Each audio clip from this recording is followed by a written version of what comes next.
Hello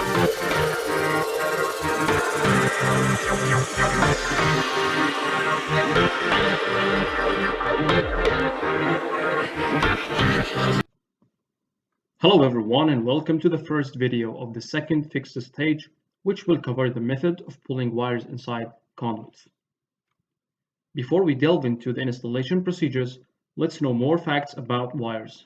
First, a wire is always of a single conductor. This conductor could be of a copper or an aluminum type, which could also be of a solid or a stranded type, which may be used for flexibility. And this wire is protected by a PVC insulation layer. These wires are commonly used for residential and most branch circuit loads like power sockets, lights, air conditioners, water heaters, and so on.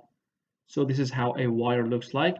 It is just a PVC insulation layer, and inside this PVC insulation layer there is the conductor, which could be a copper or an aluminum, and also which could be of a solid or a stranded type.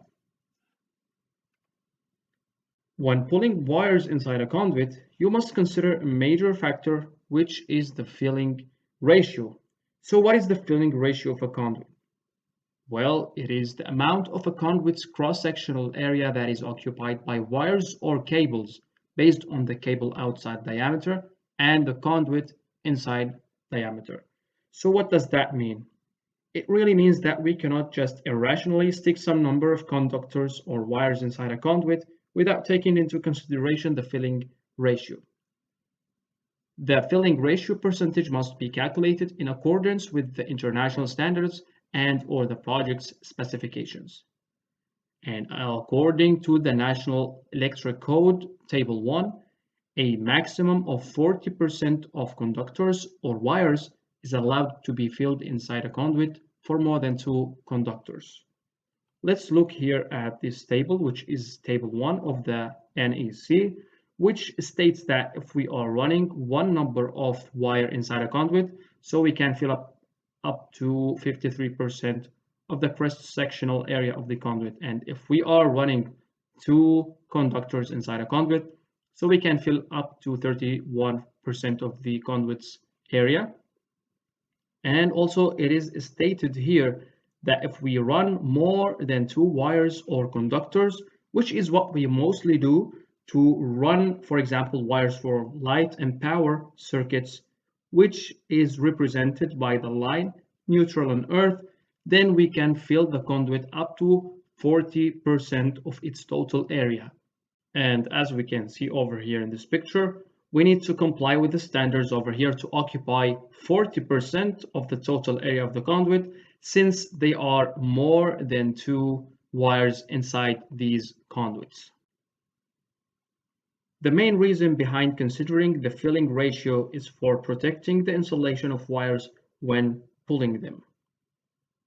Also note that during design stage, the derating factors could be taken from the wire's manufacturer catalog to precisely get the value of the derating factor from the derating value tables. And if we are not having these tables, we can consider the derating factor as 0.8. And I have actually explained this particular subject in details in the design course. However, right now, we just need to know about the filling ratio because already the derating factors must have been calculated in the design stage. Now let's have an example on how to calculate the filling ratio of a conduit. The example states that suppose that we are running a 25 mm conduit used for a power ring circuit. 3 wires are pulled inside. 2 of these wires are 4 millimeters squared, and the third wire is sized as 2.5 millimeters squared. So the question is, how many percentage does these wires fill inside the conduit? And does it comply with the National Electric Code or not? And we are given here the diameter of, or the internal diameter of the 25 millimeter conduit. It is 21.44 millimeter. And we are also given the diameter or the outside diameter of the wire 4 millimeter squared as 4.5 millimeter, and the diameter of the 2.5 wire as 3.7 millimeter. Note that we are given the conduits inside diameter and the wires outside or the outer diameter. So let's follow the steps to answer this question or this example. So step one is to obtain the area of conduits and wires. As we all know, conduits are circular in their shape, so we will follow the area of a circle, which is A equals pi r squared. I think most of you already familiar with this formula.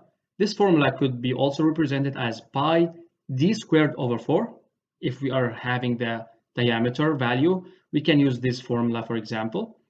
Or also we can use this formula which states that the area equals 0.79 multiplied by the diameter squared. So I think this area is going to be easier for us. First thing we are going to do here is to calculate the conduit's area. So conduit's area will be 0.79 multiplied by the diameter or the inside diameter of the conduit, which is 21.4 squared. So 0.79 multiplied by 21.4 squared, which will give us an area of 360 millimeters squared. So let's also get the area of the 4 millimeter wire, which will be also similar, 0.79 multiplied by, already we are given here the outer diameter of the 4 millimeter squared as 4.5. So 0.79 multiplied by 4.5 squared, which will equal 16 millimeter squared. And also we will calculate the area of the 2.5 millimeter squared wire, which will be 0.79 multiplied by 3.7 squared, which will equal 10.8 millimeters squared. So what we have done so far is we got all the areas of the circular wires and conduits. The conduits area is 360, and we got the wires areas for the 4 millimeter squared and for the 2.5 millimeter squared. So let's go to the second step, which we will add all areas of wires. So we already got the area of the 4 millimeter square, which equals 16. This means that we are going to add another 16 because, as we are given here in the example, there are two number of wires of 4 millimeter squared. So it will be 16 plus 16 plus the 10.8 millimeter squared to get the overall area of the wires. So the overall area of the wires equals 42.8 millimeters squared. Step 3 is to find the ratio of wires area to the conduit's area and convert it into percentage. So we are already given, or we already calculated the area of the conduit, which equals 360 millimeters squared. And here we have the total area of the wires, which is 42.8 millimeters squared. Now we will divide 42.8 divided by 360, which will equal 0.118. To convert it into percentage, we will multiply by 100, which equals 11.8 percentage. So we are actually filling 11.8 percentage of the total area of the conduit, which is acceptable and it's within the permitted value of the NEC, which states that we must not exceed 40% for more than 2 wires. So we can say that 11.8% is less than the permitted value of the NEC, which is an acceptable value. So you might ask yourself how we can get the diameters of the conduits and wires. Well, you can go directly to the catalog of the manufacturer of the conduit that you are going to use in your project. For example, I got this table from one of the manufacturers, which is stating each diameter of each size they are manufacturing. For example, they have these sizes of conduits, 20, 25, 32, 38, 50. So for the 25 millimeter conduit, the inside diameter equals 21.4 millimeter. And also we can get over here the table for the wires diameters, which we can see different wire sizes, and the diameter or the overall diameter is stated over here. So we can get all these information from the manufacturer's catalog easily.